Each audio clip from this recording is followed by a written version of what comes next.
States of America and to the republic for which it stands, one nation, under God, indivisible, with liberty and justice for all. Okay. Welcome to the monthly town board meeting. I hope everyone's having a good summer. Review of the minutes. Weekly town board meeting of June 5th, 2019. So moved. Second. All in favor? Aye. I vote aye. Monthly town board meeting of June 6th, 2019. We love a meeting. So moved. Second. Second. All in favor? Aye. And I vote aye. Special town board meeting of June 19th, 2019. So moved. Second. Second. All in favor? Aye. I abstain, I missed that meeting. Oh, Yeah, Mike? I did too. No, I did too. So. It's just But you. you can, I think, when you have a quorum, you can just go through it, even if we don't have to. Okay. So we're at it. It was you and I and Judy. You and I and Judy, Yeah. we were there. I approve. Me too. Conservation Board. Okay, the Conservation Board met specially on July 2nd. That was to go over the DEIS, which I'll cover in a minute. The Berlin property, this is a ongoing project, 22 Hudson River Lane. This was about the floating dock actually going into the Hudson River. Basically, there were going to be 2 concrete anchor blocks and so forth. There was discussions prior to this. Basically, there was a recap of what the work is going to be, and a wetlands permit was issued. Their Lake Surprise, Camp Lake Surprise, which again is a reoccurring issue. This is about work that they were doing, which was part of the Phase 1 improvements. This was a pipe that was installed within 100 feet of the regulated wetlands course. They actually moved it without actual authority, and those issues are being discussed as far as its impact and so forth regarding wetlands, grass swales and so forth, and of course an existing driveway issue. There is a separate issue dealing with where the camp actually cut about a 3/4 mile skid roadway into their wetlands area, which was unauthorized. Obviously, it violated both DEC and town wetlands regulations. Our wetlands inspector is working with the applicant and DEC to work out a plan for remediation. Under new business, Thomas and Janet Wallman, 28 Justin's Way. This is regarding an actual construction of a single residence, garage, septic, driveway, well, and so forth. This was a good classic example of why you should always still have the wetlands inspector or someone qualified go out there. While the applicant thought that there were no wetlands on the property, the wetlands inspector did in fact find wetlands, and so the applicant did turn around and actually hired someone to flag the wetlands themselves. And basically, there was, of course, no evidence of wetland plants and so forth. The realigned driveway, they're actually looking to move the house location based on some changes now because of wetlands found. The actual moving of the septic design and so forth will change. There are pipes going under the roadway, and they expect those to be reused. There were some concerns raised by neighbors. There is a discussion back and forth as to how much encroachment issues and wetland stream issues, stone wall removals were on a particular property or on an adjacent property. The Conservation Board will be following up actually with a walk down of that area. The last item, which took the longest time, was the Hudson Highlands Reserve. The Conservation Board had a deadline of July 8th to draft a report to the DEIS, that's the Draft Environmental Impact Statement, for the Planning Board by July 8th. I'll just simply cover the bullets quickly because it would take too long to discuss them fully. The conventional subdivision versus conservation subdivision benefits, post-management and enforcement plan, homeowners association design structure and general economics, restrictions and easements, wildlife habitat studies, vernal pool inventory, habitat fragmentation effects, degradation of Ulmer Pond, the equestrian center as designed, prospective holder of conservation easement, and the CB also Conservation Board offered to help the Planning Board develop the final EIS. And the next meeting will be August 13th. Thanks, Mike. Okay. Recreation. Judy would have that, she's not here, so. Okay, even better. Philipstown Coalition that Cares. She would give that report also. You have any? Anything? I think they were off, they took a summer off, right? Coalition follows the school calendar, and their last meeting was in May, so they won't meet until September again. Okay. Planning Board. Okay, planning board. The planning board was held June 20th, 2019. There was only 2 items on the agenda. The first one was Grim Juby. That was the return of escrow. That was held over from June, but everything that was passed in unanimously decision that they give back their escrow. The next item on the agenda was the Hudson Highlands Reserve. Just to let everybody know that the VFW VFS12 was standing room only, and it was over 25 people that actually spoke, had public comments. As reported last month, the draft environmental impact statement was approved. It was over 1,000 pages. We all got a copy of that ourselves. The town board members have a copy, and it's in the library for everyone to see. It's online. A lot of information there to go through everything. But anyway, the public hearing was held, as I said, 25-plus citizens voiced their opinion related to the project. Really, nothing has changed since the last public hearing. The last public hearing was just about over a year or so ago. Everyone believes that there's an environmental impact to the environment, and the biggest concern for everyone has is the equestrian center. From rules and regulations, each horse is supposed to have about an acre to themselves. And right now, they're looking to have 40 horses up in that area, and they don't have 40 acres for the horses. They have a large area, but not 40 acres. And also, the biggest concern is a 1,000-pound horse can generate between 25 to 37 pounds of waste a day, which is a lot when you have 40 horses there. So that's the biggest concern, is the equestrian center. The second concern that everyone has up there, is Mike indicated as well, is the fact that there's the amount of houses very close to the pond, and the proximity of the houses to the pond. So they're the biggest 2 concerns. The majority of everyone that brought up their concerns, as that was the overall summary basically of everyone's had to say. But everyone's concern is basically the same. Not much has changed over the last year or so. So the next steps will be, for the applicant, we'll have to address all the public comments and all the written comments. Written comments were, the public hearing was closed, but the written comments were accepted up to July 8th, which was Monday.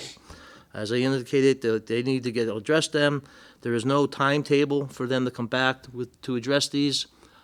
So I don't know when they're planning on coming back. I don't think they're going to be prepared next month to address all these concerns that everyone had, but that I'm not 100% sure. I wouldn't expect them to be back until probably August timeframe at the earliest. As I indicated, the public hearing was closed, and the meeting was adjourned at 9:30. The next meeting will be July 18th, 7:30. Thanks, Bob. Zoning.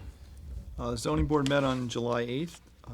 NYS MSA Limited Partnership DBA Verizon Wireless submitted an application for a 1-year extension of their special use permit for the temporary tower on the WHUD site. The application was approved 4-1. Daniel Schaublin and Minnie Fortuna, 359 East Mountain South, submitted an application for a rear yard setback to build a single-family home.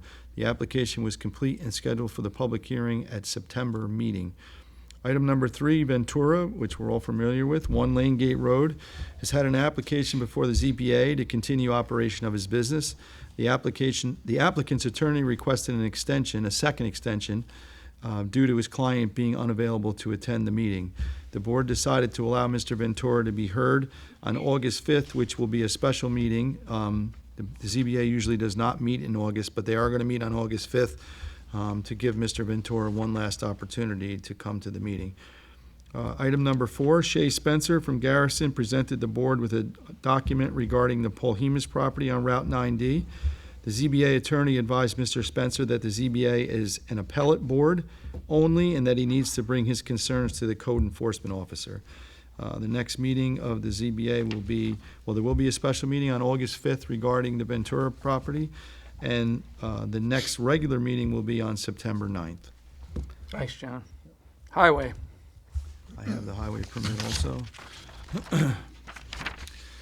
Philipstown Town Board, from Carl Frazenda, work performed by the Philipstown Highway Department for the month of June.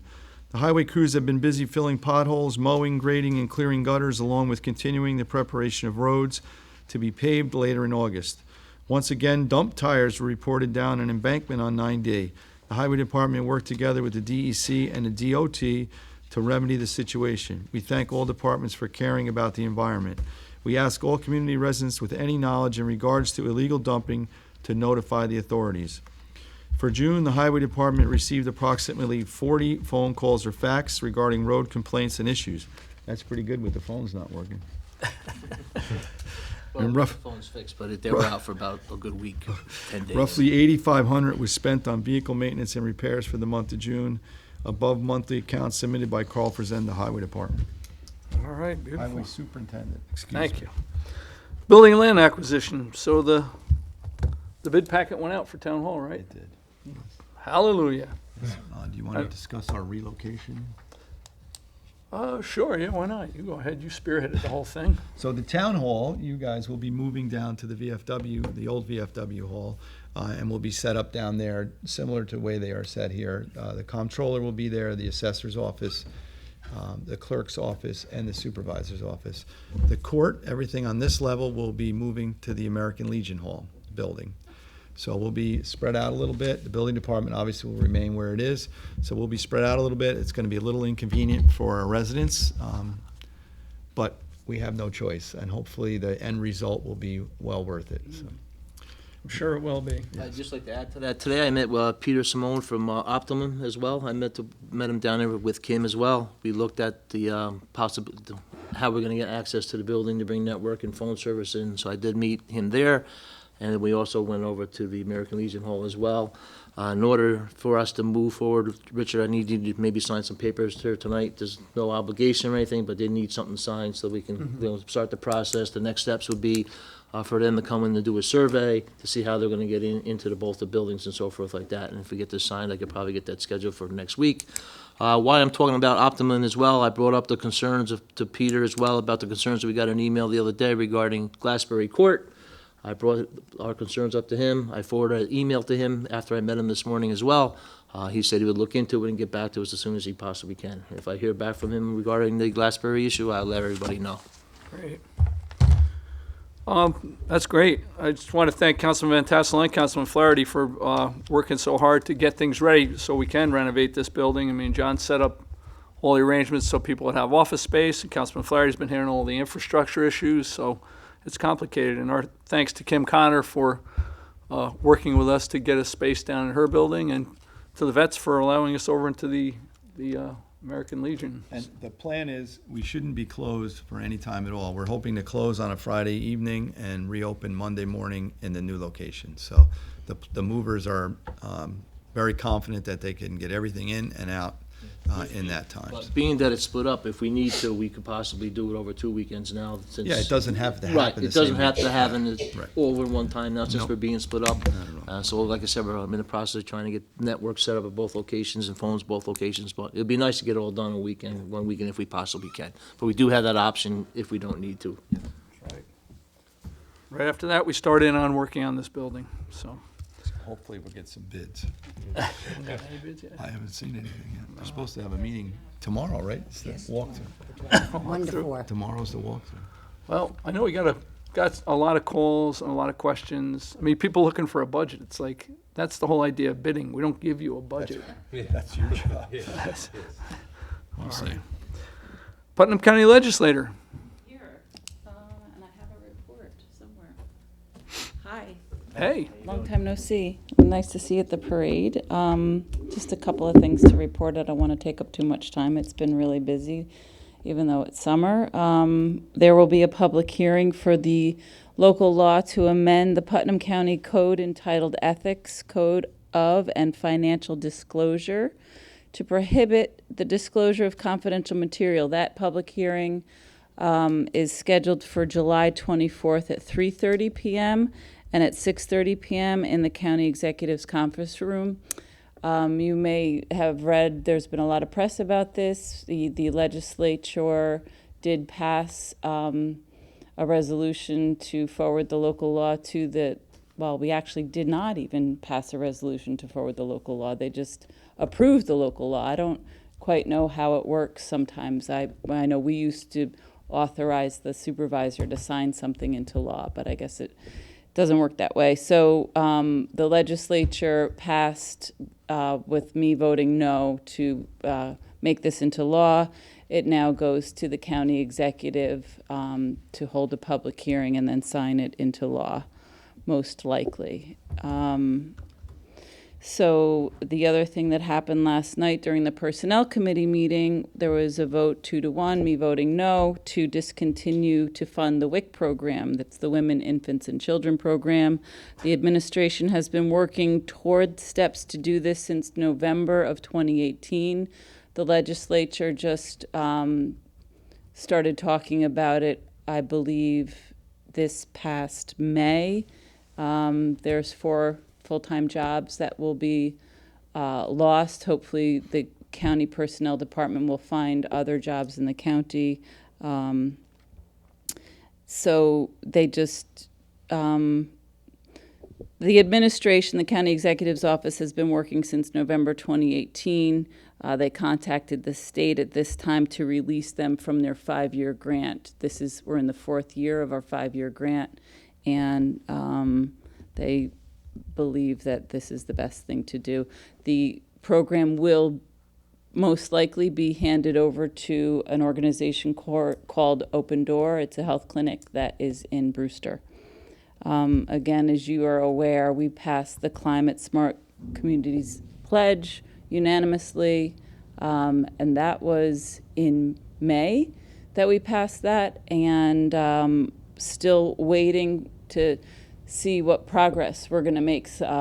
Apparently, the committee chair and the legislature has to, or the county executive has to appoint the contact person to oversee just basically uploading the resolution to the state. I actually went ahead and did that myself and registered the resolution. So we do have a letter from Basil Scruggs, the commissioner of the DEC, acknowledging that we did take the pledge as far as the work that needs to be done toward, becoming a certified climate smart county. As you know, a lot of work's involved, and I'm looking forward to working on that, hoping that the legislature or the county executive will appoint me as the contact person. I did send a memo to the chair of the legislature requesting that I be appointed to do that, but we'll see. July 26th is the opening of the 4-H fair, and also this Sunday, July 14th, we will be unveiling a Civil War monument at 201 Gypsy Trail Road in Carmel. So thank you. If you guys have anything for me, always I'm more here to listen. You said there was 2 public hearings? There will be 3:30 2 public and hearings. 6:30? Yeah. It's my experience that, these rooms where the public hearings are held are not conducive to democracy. They're really small, and I will send a request tomorrow requesting that maybe we can move it to a different location. Apparently, the room where these public hearings are held are pretty small. It's in the county executive's conference room for these public hearings. Last night, during our personnel committee meeting where we were canceling the WIC program, the small room. Has that been finalized yet? The legislature has to it moves from the committee to the full legislature, and the full legislature has to move to defund it. Basically, the ball's already rolling. The state has already not, they didn't send out an RFP, I believe it is, for the county to submit a budget for 2020. So the county has not submitted a budget for 2020 for their WIC program, which they're supposed to do by June. Okay. So if this other company or this other organization takes over, it'll be January 1st, 2020? you know what? No, they're looking to get out of it by October. Oh, okay. But I can find an exact date I for you was if just you'd wondering, like. I mean, don't what just from what I read in the papers Yeah. is what I know about it, so, So anything else? Thank you for. Thank you. Thanks for staying up. Thanks. It's just a shame to hear that, the county's busy passing a secrecy law that's in search of an issue, and, depriving the public of information. That seems to be the only intent there. I just cannot fathom what that's all about. Defunding WIC, which is assistance to women and children in need. And and it's a grant. They're gonna forego the 5th year of the grant. Yeah, I mean, They get $100,000 a year too, don't they, for that? Yeah, what was the It grant? states in the resolution that we're at a deficit. I couldn't see in the WIC budget where we were at a deficit. There is a nutritionist position that has not been filled, but there's no demand of the state for us to fill that. So we're not running at a deficit. If we fill that position, we're running at a deficit. But it's How long has probably that position been vacant, do you know? since November of 2018, and it just the Open Door is a wonderful organization. I mean, it's comprehensive care. It's a one-stop shop. Is that also a not-for-profit? It's a not-for-profit organization. It's much like Hudson River Healthcare, and my issue with it is it's not going to serve the folks of Philipstown and Putnam Valley. I mean, it's difficult enough for us to get to the 2 or 3 locations that the county has. But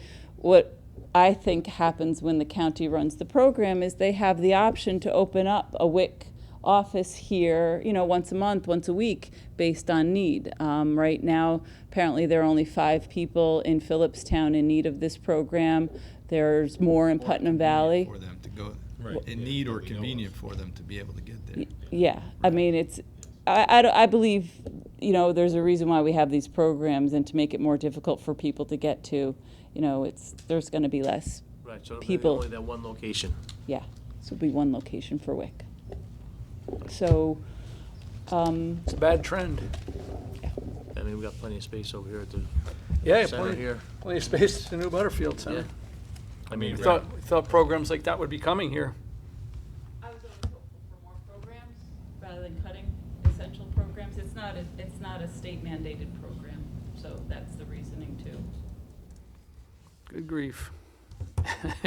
These are head scratchers. We were supposed to be more transparent also, going to that other issue. I mean, More just- transparent. And aren't we supposed to first look at a document and make sure whether it's confidential or not? And does parts of it need to be redacted? And that's the issue you should be dealing with every document, not if it goes to a law department or whatever, boom, it's confidential. Not even to the law department, anybody. Yeah. Anybody can Yeah. designate it as There's- confidential. I appreciate your letter regarding it, and anybody who wants to come out to the public hearing or submit something in writing, I would encourage you to do so. It's never going to stand up. The law is never going to, the first challenge, it'll go down. So, all right, thank you. Cemetery Committee. Okay, Cemetery Committee met on July 2nd. Obviously, we have finished the renovations for the spring in the Cedar Street Cemetery. It's looking very good. We did set up for the Daughters of American Revolution up at the North Highlands Cemetery. This was involving Sarah Horton, and in fact, some of the history here is a little bit interesting. First of all, the bronze, which I noticed when we cleared away part of the area, said real daughter, and she was born in 1826. It kind of wondered a little bit, was that legit? And it turned out the father was actually in the 60s. He was a young man from Germany. He became a Hessian under the English and transferred over to the colonies out of realizing, I guess, what was actually going on there. So it was quite interesting. But the bronze plaque was actually stolen and missing for 20 years. And believe it or not, because DARS were actually put out a notice on it, and it was actually discovered in a riverbank in New Jersey. So if you want to look for weird, where you can go with stories or whatever, you just never know where the history's going to go to, right? We have a couple of requests. One came to the supervisor for asking us for information for someone back to 1790. That will be difficult, obviously, as we know, back in that day, wasn't too many records around. But our group does try to do a good job on research, and I commend them for all the hard work they do on it. We have been also in both Mountain, North Highlands, and Cedar Street. We have been actually cleaning cemetery graves now that a lot of them are up again, and we've been having some very good success. So anybody that's interested too, we can supply the materials. We can come up with a date if we get some interest. Please, if you could respond back, we could actually make a date maybe and go there. So all we really need you to do is just a little elbow grease, and we could really, it's amazing what we're uncovering. A lot of new information, information on graves which have been missing so long, their intent, a lot of tragedy, a lot of issues gone on in our past with the wars, with loss of small children due to diseases. So there's a lot of history that we're uncovering by actually cleaning these up, and we're hopeful that we'll be able to uncover more and more history. So please, if you have any interest, let us know. We are looking also at putting up a small fence up on the in the Mountain Avenue Cemetery, the General Morris crypt, because some people I don't think realize they moved the picnic table up there on top. I know it's a nice vantage point, but you're actually standing on top of the actual Morris crypt and cemetery of those buried. So we need to put up something there in regards to that, and we are looking at benches as well, because it is a true statement. If you go into the cemeteries, there really isn't a place to sit down. We'd kind of like to follow up with that as well. Okay, and our next meeting is August 13th. Thanks, Mike. Mike's really expanding on a great legacy from Betty Bundy of maintaining our cemeteries, and I know that she would be extremely happy and proud. So thank you, Mike. Okay, the first item on the agenda is a resolution authorizing Supervisor Shea to sign the Energy Services Program Master Cost Recover Agreement between the Power Authority of the State of New York and the town of Philipstown. And Roberto Mueller is here to explain. Step right up, Roberto. I'm telling you, if I had your hair, I'd be president. Cursed. Talk about it. That's so funny. What were we talking about? I lost my train of thought. Right, climate. So this is essentially a project to do energy audits on 4 government buildings, and 5 government buildings, working with the New York Power Authority. So the buildings are the Rec Center, the Depot Theater, Aqueduct Road Clubhouse, Pump House, Continental Village Clubhouse, and then the town annex behind here. And they would all be ASHRAE Level 2 energy audits, so it goes beyond just walkthroughs and looking at equipment, but also putting together an in-depth report on strategies to make improvements. One, to increase energy efficiency, but also taking into account our emissions reduction goals, so giving suggestions based on the possibilities that are available right now and that might come online over the course of the next couple of decades. So and what's great is NYPA can specialize each building's report based on our goals that we communicate to them and timeframes. For example, when a boiler was first installed, so we're thinking, all right, so maybe in 25 years, we'll look to replace it at that point. And they can kind of help us put something together in terms of like a 20, 30-year plan. Mm-hmm. That's great. And so the amount, I think, I don't have it off the, all right, actually I can. Like 9.4, oh wait, that's not good.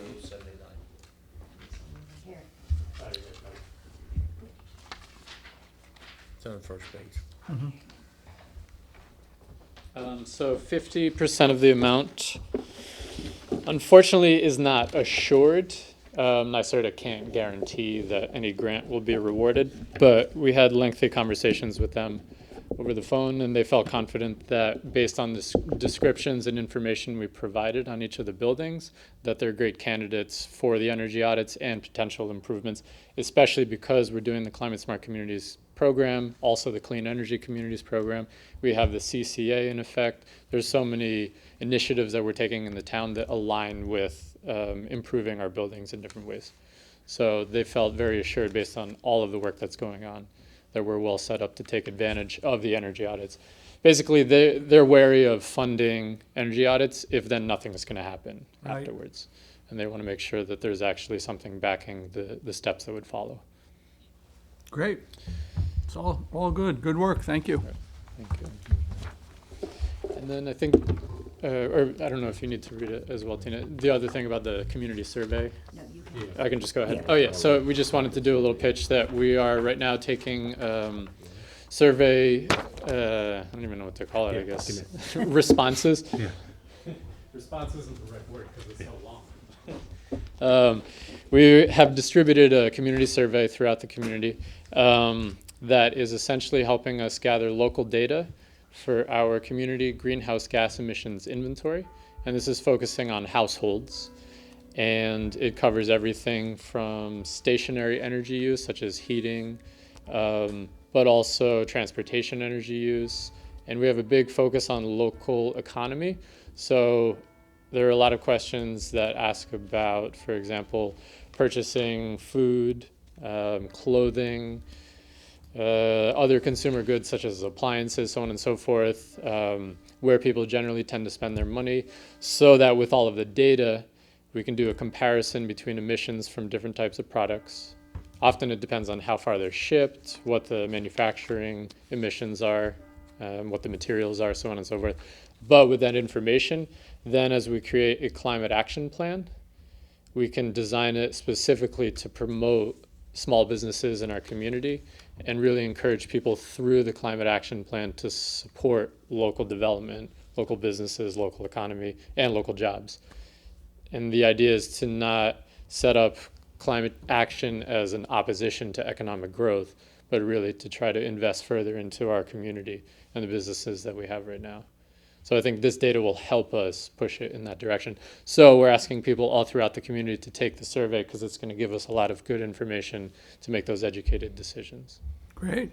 And the easiest way to access it is just to go to climatesmartphilipstown.org, and it's literally the first thing you see on the page. And then you can just click on the survey and complete it. So thank you very much. Easy to do. It took me 15 minutes on the phone, so Nice. it's user-friendly.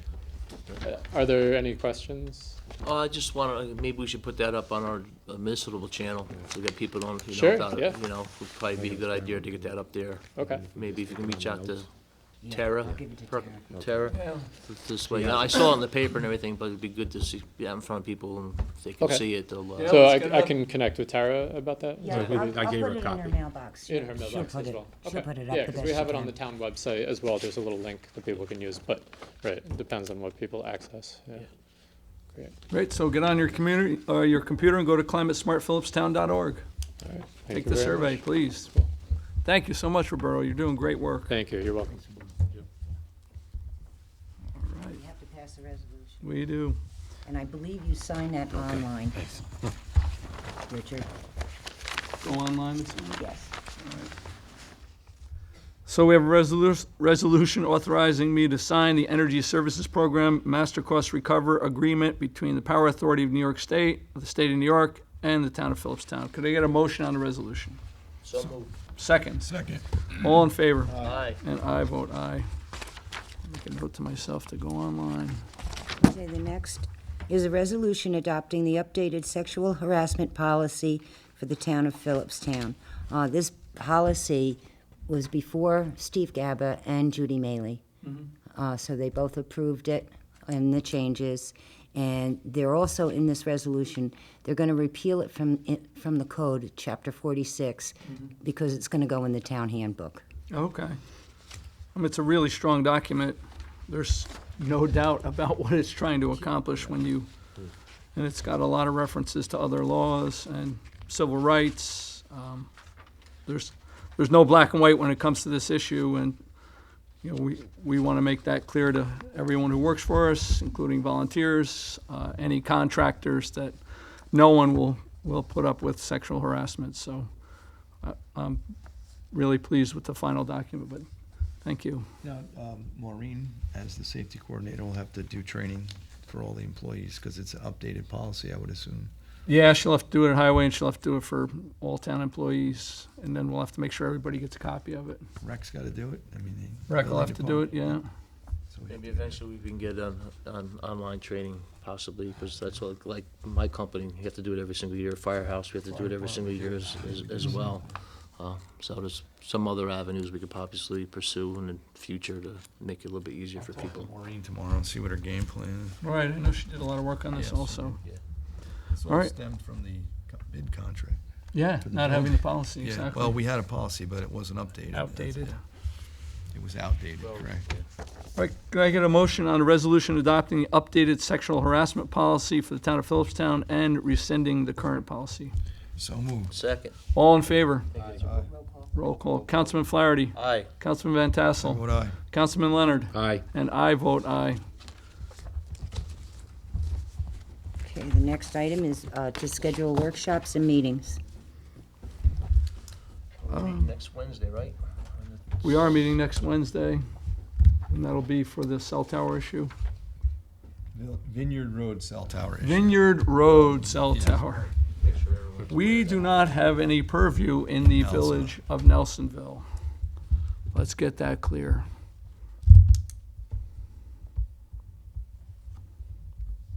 And that's at 7:30? Yes. And I just have to comment, after the attorney representing the residents, so I think he's doing his job, but for him to stand in this room and proclaim that our attorney never got back to him, and then to have us get an email that went to him, texts that went to him, and phone calls that went to him, I'm perplexed. It just... I'm interested to see a face-to-face meeting. Yeah. Yeah, I mean, I'm not looking for a gotcha moment, but he certainly was trying to have his when he stood here, sort of bashing the board and telling, trying to portray us as ordering our attorney not to speak to him, which couldn't be farther from the truth. Yeah, we put a gag order on it. Yeah, it was terrible. And then if he was so interested in representing his clients, why didn't he reach out and make a call himself? But our attorney provided us all the documentation. He provided us with the email. In there, he gave his personal cell phone, his home phone, fax, office phone, and email. So I don't get it. But that started to become a point which was pointless. We're going off the rails there. It was a stalling. Yeah, he is stalling. So, the other thing is, I see commentary here and there, I see letters from people who've never participated in any aspect of this entire process and just start throwing stones from the sidelines. Nobody appreciates that sort of thing. We're used to it. But if you're going to start casting aspersions, you really should educate yourself a little bit. And these are not black and white issues. Everybody's lost the idea of nuance in any issue or any complex issue. This one certainly has been fully vetted. We're going on 2 years now. I spent a year in court, and if you're going to make commentary about something and cast as a black and white issue, you're not serving anybody. You're just, looking to inflame or maybe vent, which is, you're right, but it's not helpful, and it's not an honest discourse. So, with that, next Wednesday we'll be meeting here. We've all labored over this. We don't want to be in this position, believe me. These are tough decisions. But when it comes down to these decisions, we make a decision based on the entire town and the health of the community. So And we are not the applicant. we are not the applicant. This is true. I mean, if you really want to cast aspersions, there's other areas to do that.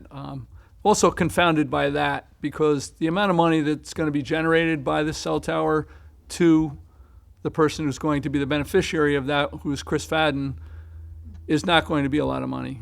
I mean, it just doesn't make any sense whatsoever to me to have sold lots to these people, had them build houses there, had Magazzino come in, refurbish that entire building, who they purchased the building from him for a very good price, and then to turn around and just try to squeeze every last penny out of the property. These aren't like they used to be. People are not getting huge amounts of money. When we were talking about the landfill, I can give you an example. They were offering us $1,600 a month. Now, if $1,600 a month is worth it for you to completely royal up the neighborhood and insult your neighbors, I can't understand what you're doing. So that's my opinion. Is a very bad decision. Probably could have sold the property. I'm sure that any number of people would have purchased the property. It just feels like it has some intent. So at any rate, that's my take on that. That's my venting. But we'll be meeting next Wednesday, and then if we have anything else, we can discuss it then, although I think the air will be sufficiently sucked out of the room at that point. So. Okay, the next item is the code enforcement monthly report. I did not receive one from Cold Spring. The fees collected this month, I saw something from Greg on there. We got a check from the village, but we Yeah. didn't get a report. no report. Right. Yeah. I'll keep the checks coming. The fees collected $67,885.75. 46 number of permits issues, 3 new 1 or 2 family dwellings, 5 additions, alterations, or repairs to residential buildings, 1 addition, alteration, or repairs to commercial buildings, 38 all other permits, pools, sheds, decks, plumbing, HVAC, etc., 29 COs issued, 4 stop work orders issued, 1 permit issued for the use of pyrotechnic devices, 4 inspections of public assembly, and 3 inspections of commercial occupancies. And there's a note, he noted that summer's here, contact the building department for your home improvement projects. We are here to help. I'm telling you, you'd be really pleased if you need help and you come in and work with the building department, because Greg is just about as common sense a guy as you're going to meet. He really, really works well with people. He wants to see people succeed in their projects, so I urge anybody who's got a project to go in and consult with him, because he's a wealth of knowledge, and you get off on a good foot, and it's better for everybody. His approach is as a contractor. I mean, Yeah. he has the knowledge of Yeah. of the inspector, but he also was a contractor and knows that side of the business as Yeah. well, so. And he's the easiest going guy on the planet. He is. He's here to help. He really And is Bob. there to facilitate your success. And Bob's good. Yep, and Bob. That's right. Bob's a wealth of knowledge. Yes, he is. All right. Okay, the next item is a resolution authorizing Town Clerk Mirando to advertise for a position available as a crossing guard at the Garrison School. Who'd we lose? There was an email the other day. What's his There name? was a man. Oh, it was? Yeah. All right. It's not an easy spot to fill though, because the hours are. Yeah, it's tough. You gotta It's be there in the early and morning late. and I mean, late. it's just- But it's big Anybody money. out there wants, Big money. what's that? Yeah. Yeah. Why not? That's good. Yeah. It's big money. That's it. You want your picture taken with a stop sign? I don't mind. Well, it'd be good for some retired person who lives down in Garrison and has something to, Yeah. nothing to Yeah. do, Yes.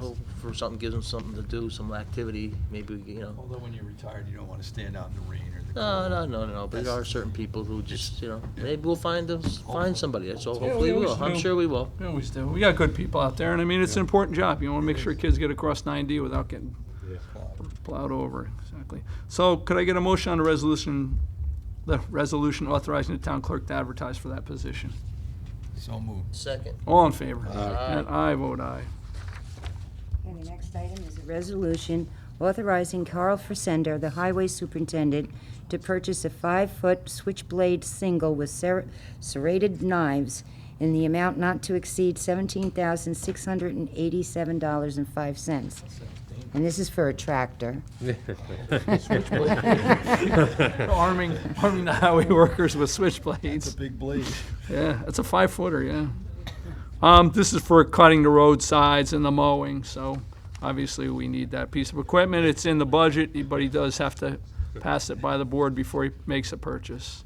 So could I get a motion authorizing the resolution for the purchase of these switchblade serrated knives for the sickle bar on the New Holland tractor? So moved. Second. Second. All in favor? Aye. And I vote aye. Thank you. Anything else for the board? Just myself and Councilman Fantassel was out with Michelle on Tuesday, helping out with the water test, and so it was knowledgeable for myself. It was something that I didn't understand. But anyway, so we tested Clove Creek at 4 locations. I don't know if Michelle wants to elaborate more on that or why she's here tonight. But anyway, that's one thing John and I did. It took us about 2.5 hours or so, but it was pretty good. Yeah, a couple of nature boys. Some of the- Michelle, do you have anything to add to that? So we were testing for macroinvertebrates. So we saw I mean, I was actually pleasantly surprised that there's stuff that wants to live in Clove Creek in certain locations. So we did see, you know, we saw a lot of stuff. We learned a lot about these little critters and how they respond to different things going on in the water. However, we did see lots of different things, but there's a lot that they look at under the microscope, and that really tells you how impaired the stream is or if it's good quality. So we started at Fawnstock at Hubbard Lodge. That's obviously got to be the best place. And then we had 3 additional locations along Clove Creek as you go through all the industrial, residential areas along Route 9. We won't get the results until the winter, so it'll be late this year or early next year. And that's just because the company that we're working with, they're in the field for the whole season all the way up to like the end September, October, and then they go into the lab. So basically they store they take all their samples and then they store them and then they do the lab work starting November, December. So we'll have results at 4 different points along Clove Creek, and we also did 4 points along Foundry Brook above the water intake there, so we'll get an idea of what the water quality's like. And that's going to set a baseline for us going forwards to see, what happens every, few years. We'll have to figure out what the protocol is going to be going forward, how frequently we're going to test, and then how we're going to do it. If we're going to keep hiring these guys, or there's a program through the DEC where you can get volunteers to take samples, send it into the DEC, and they'll assess it. But I mean, it was pretty interesting. Now we had Guys. a kick, so maybe we can just do it So now ourselves. we Yeah. can do it, yeah. Yeah, so you have to kick samples into a net. And, yeah. But Well, it he was encouraged that a couple of the creatures he did find Yeah. that were very sensitive. There's certain creatures like stoneflies, we learnt they're the first thing to go, like as soon as you have development that's deteriorating water quality. Yeah. And we did find them I've found them in a bunch of locations. I mean, so the stream in some part, we went to the stream, we went to some parts of the stream was just covered, like it was just full of silt, like just mud and everything, but you'd be surprised at what still manages to live in there, even in those conditions, so, yeah. It was very interesting. That he was really knowledgeable. Yeah, they knew all their bugs, like my all God. these things. Every like time he pulled one out, he yeah. knew. And You go into a stream like that, you don't think there's anything in there, and then when you go in with these people, you're like, there's stuff living everywhere in these streams. It's really interesting. the basket out. And it was like, oh my God. Yeah. Did you Thank you, Michelle. Yes. Did you run into any depth issues? No. Any, I mean, in other words, some of the areas that we had to go in after storms, the Clove Creek especially, was very shallow. Surprised me actually how shallow it is, which one, how good will that flow actually occur for anything living there and quality, but also it could in fact change the flood tables because the original designs were when it was deeper. Right. So that's an issue as well that we kind of looked at, but the last location we got to, we were wondering whether there was any trout, and there was 2 trout fishermen going in, and he said, he said there was plenty of trout they were catching. I can't tell you. Don't tell me. Mill Road. Can't tell you that. I don't know what kind, Nancy, it's of. confidential. Stan. Yeah. Well, our thanks to Michelle Smith and the Hudson Highlands Land Trust. Thanks to Bobby and John for getting out there and volunteering, and all the other local volunteers who went out.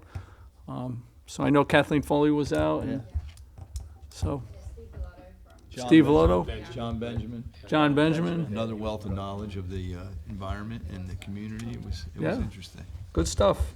So thank you. Anything else from the board?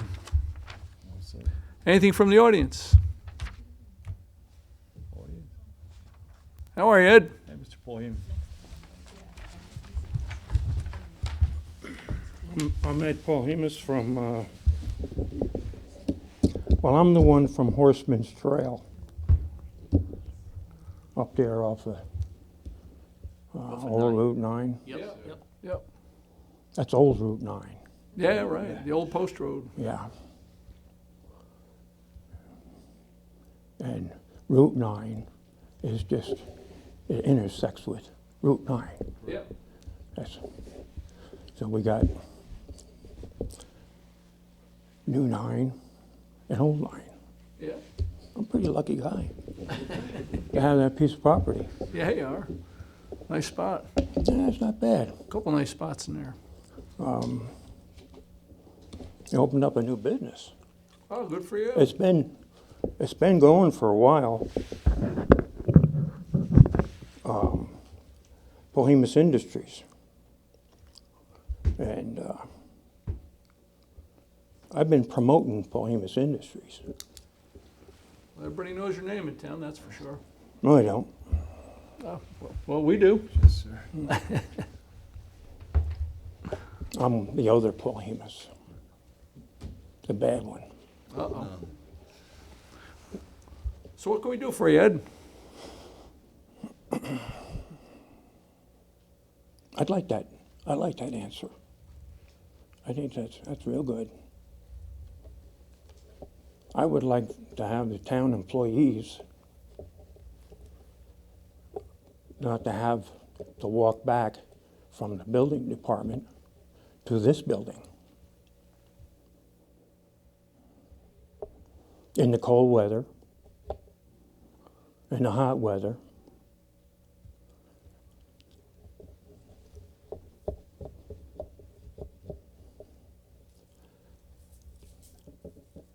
You mean And I'm tired of hearing about the Dahlia House.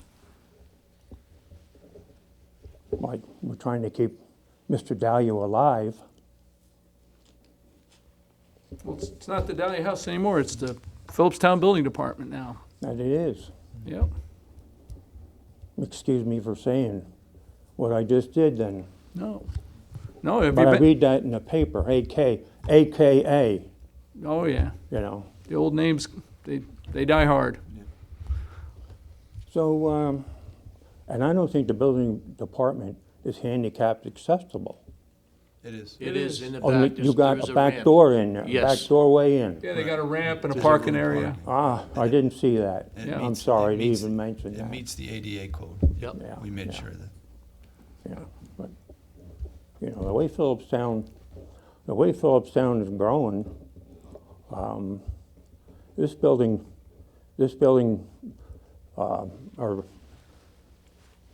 this building, so-called the town hall, should be up on Route 9.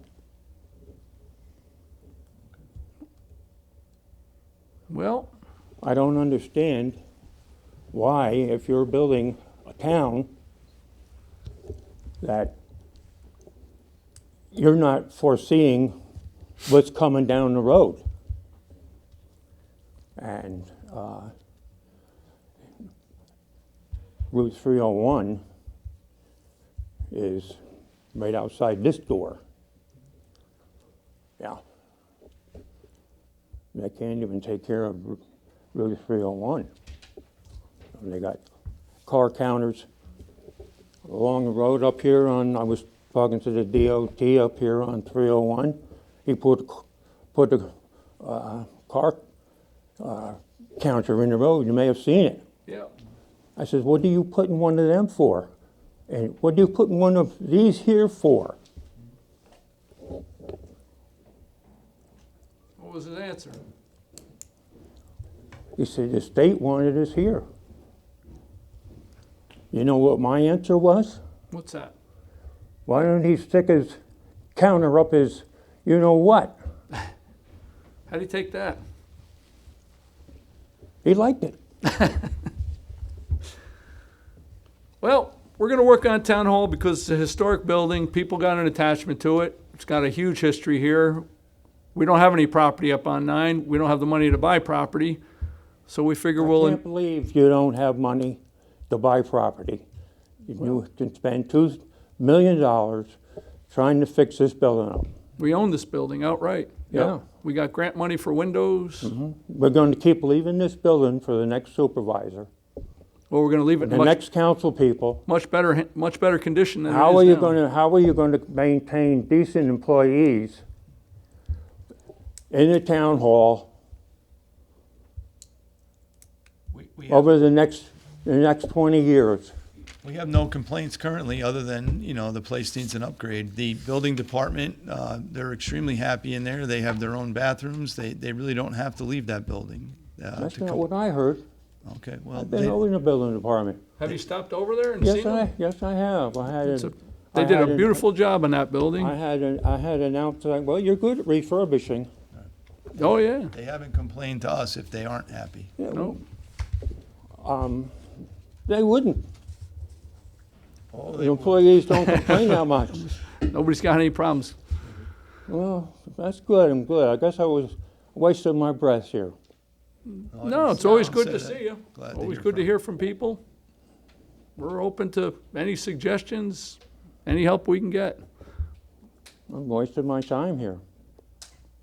Well, I'm sorry to hear you say that, but I don't think you are. Thanks for coming in, Ed. Thank you very much. I'm glad you're sorry. You're running for mayor, supervisor this year, aren't you? I am again, yep. Yeah. You think they're going to come up with any competition? I don't know. I wish they would.